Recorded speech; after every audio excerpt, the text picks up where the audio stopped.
This is Annie. I met her mid-October 2020.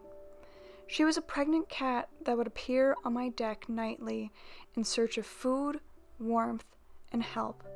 This is Annie's story.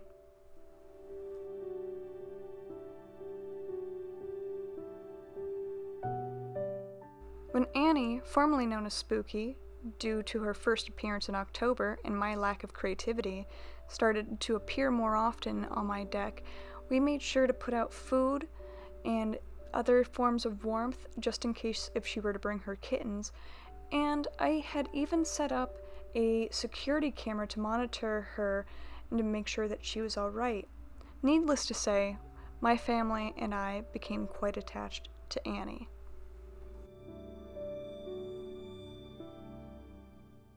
With our efforts to take care of Annie, there was a very cold week during the winter where we did not see her nor her kittens, which concerned us greatly.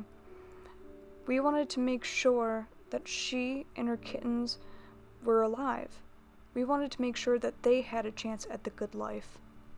Out of desperation, we had posts on multiple media sites in hopes to find out where Annie and her kittens were. Luckily, we had been tipped off by a couple people in the neighborhood that may have known where she was hiding out with her kittens. This was a location not too far from our house, but a long trip for a cat to make on her own, especially with having newborns. It was an abandoned barn near our house and near the other places that she had been reportedly sighted. My family and I had began to bring food to that old barn's location, and just knowing how long of a walk that she made every single night to come and visit us, and hopefully one day bring her kittens. We had someone that we knew who actually built her a little cat house if she were to bring the kittens, and of course it was never used, but we cared about Annie so much and her kitten's well-beings that we just wanted her to come home. Luckily, what is a miracle to me today, we met Georgia Fleming and her husband Fred, who were successfully able to catch Annie. These are her stories. Hi, I'm Georgia Fleming, and I volunteer at a no-kill animal shelter called Happily Ever After. And I was able to rescue a cat in our neighborhood, and her name is Annie, and this is kind of her story that we know. We didn't see Annie during that extremely cold spell that we had a few weeks ago, and there was a lot of worry about where she was and if she was okay. When that cold spell finally broke on a Thursday night, the 18th of February, our Ring doorbell chimed, and here was Annie walking up our sidewalk, and I went out there and I talked to her, and she talked to me, and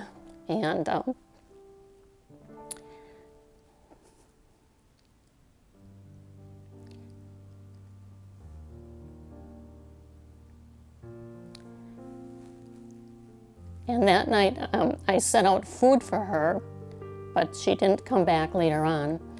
The next night, on Friday night, she came back again, and I did have food for her that night, which she ate. Saturday night, we were able to get a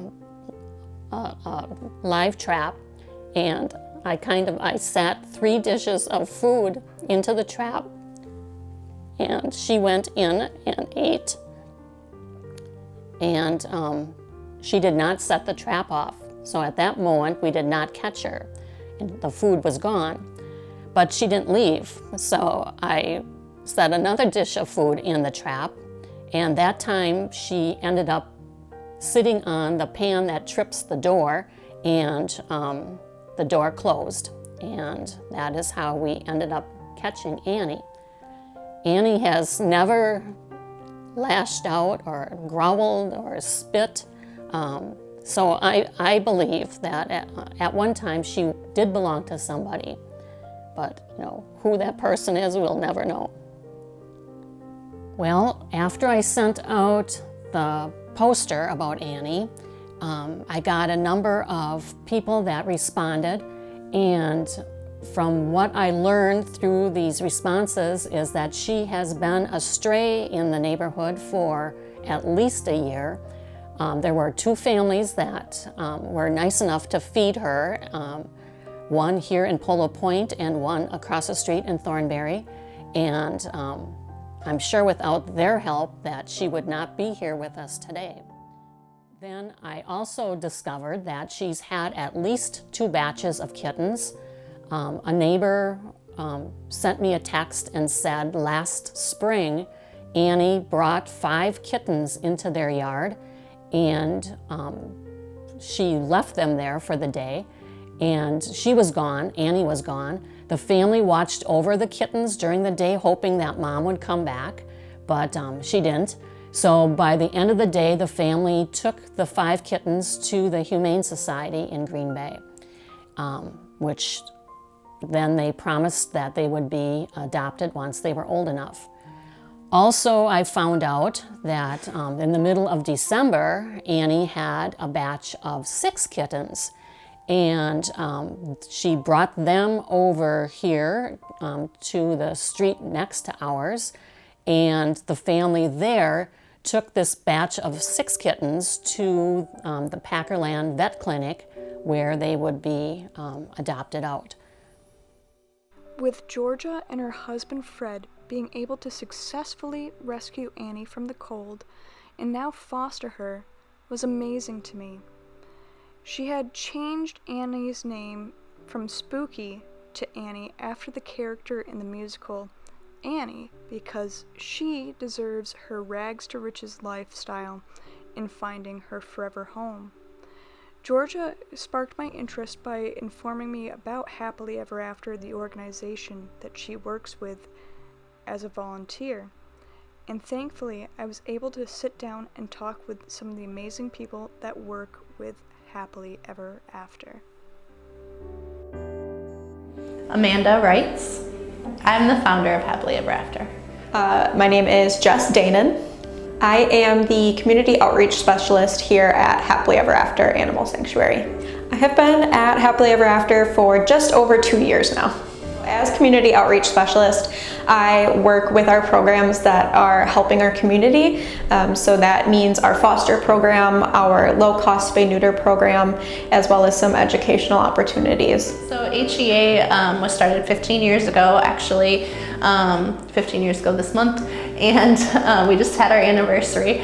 But the reason that HEA got started is because I was volunteering at a local kill shelter. At that time, 15 years ago, shelters in our area, as well as shelters across the United States, were euthanizing at least 1 out of every 2 animals that came into their care. And so I wanted to bring a different lens to our area as far as the value of an animal's life. A cat and dog mostly. We've done some rabbits and a potbelly pig, but we've really put a focus on cats and dogs.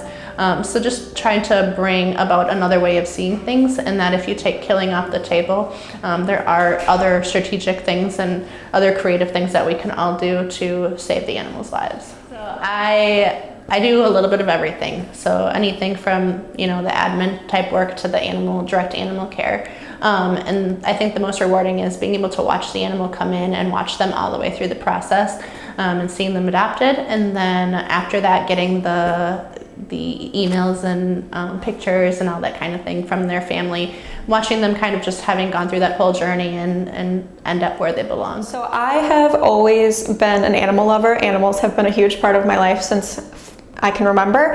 And so when I was graduating, I knew I wanted to work with animals somehow, and I just happened to see that Happily Ever After was hiring, and it was kind of the perfect dream job for me, and I've been extremely lucky to be here. The most rewarding part for me, it's hard to pick just one, I think is probably just seeing the animals go home and seeing how excited their new families are. That is really what makes it all worth it, is seeing those matches be made. So here at Happily Ever After, when we originally started, we took owner surrenders, animals from shelters, that kind of thing, but it was more along the owner surrender line. Now what we've done as an organization is placed a emphasis on number one, making sure that we're here for our own animals if anything were to happen to them and their families become unable to care for them. So it's an owner surrender in a way, but it's ours. Like it was our family. It was an animal that we made a pact to take care of for the rest of their life. So that's one part of it. And then we've also put an emphasis on strays. So whether they're from our area or out of state. And we've also placed an emphasis on shelter animals that are at high risk of euthanasia. So those might be behavior cases here in Wisconsin at the shelters, or it might be animals that don't have any behavior issues and just have an issue of time, like down at a shelter in the south. So before any animal goes home, they're going to be spayed or neutered. So no animal's going to leave happily ever after without being spayed and neutered. They're going to be up to date on all of their important vaccines that they're old enough for. Dogs are going to be tested, for heartworm, things like that, to make sure that they're healthy. Cats are tested for FIV, FLV, and we're just making sure that they're healthy, or if there is some sort of health thing, we're making sure that their adopter is fully aware of how that works before they're going to leave us. And of course, we socialize them. Our volunteers are here every day to work with them. Our staff works with them, trying to get them ready to be someone's pet. Here at HEA, that makes us unique is that we have a sanctuary location. Our sanctuary location is in Marion, Wisconsin. It's about an hour northwest of Green Bay. And that facility is our lifetime care as well as our rehabilitation facility. So our goal is to get every animal adopted into a home, but if for whatever reason they're unable to get adopted, they do stay with us for their lifetime. So that facility provides that time and that space and that growth for those animals to either get rehabilitated and find peace with themselves so they can find peace with the family, or they get to stay with us and we become their forever family. So we have that facility, our adoption center, and then we also utilize foster families throughout Northeast Wisconsin.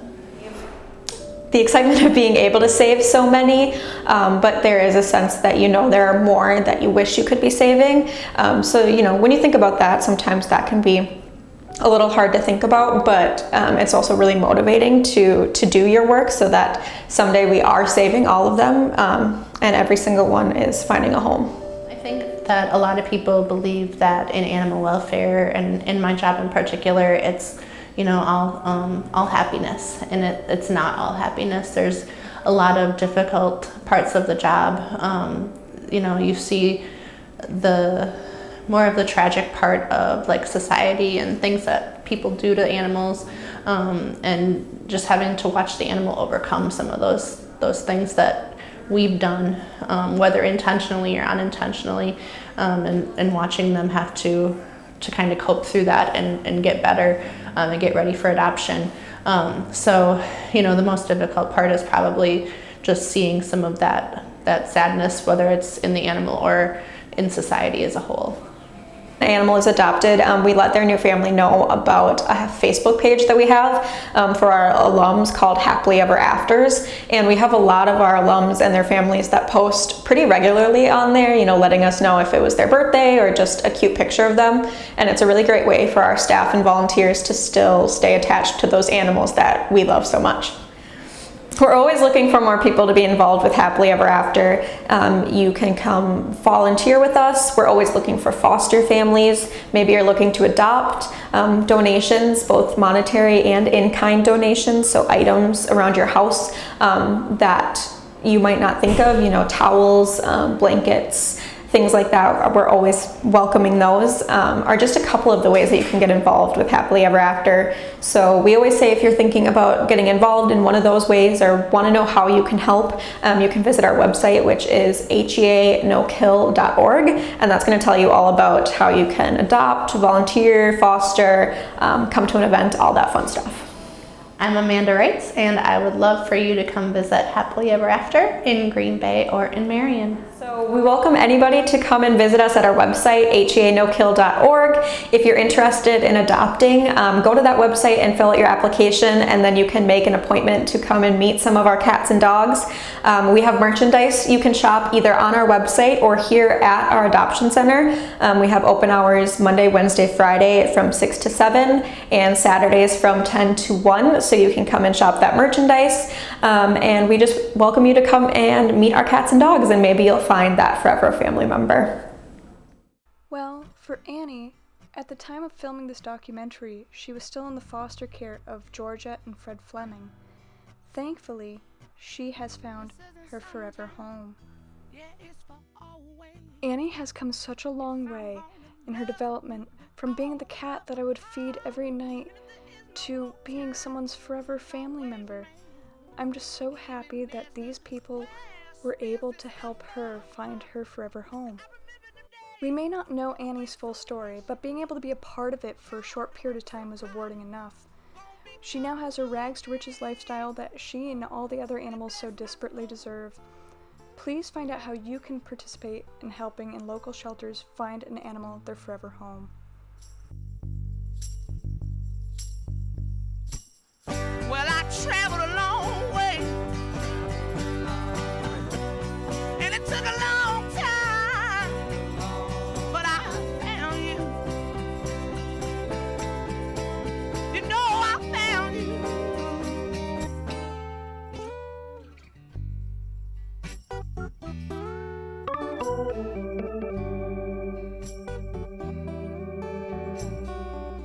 I remember all them lonely days. Travel out on my own. Then you brought me everything, and you made my house a home.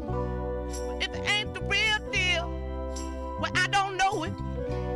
'Cause it sure does feel, and I think it sure does show. 'Cause I remember the days I waited so patiently.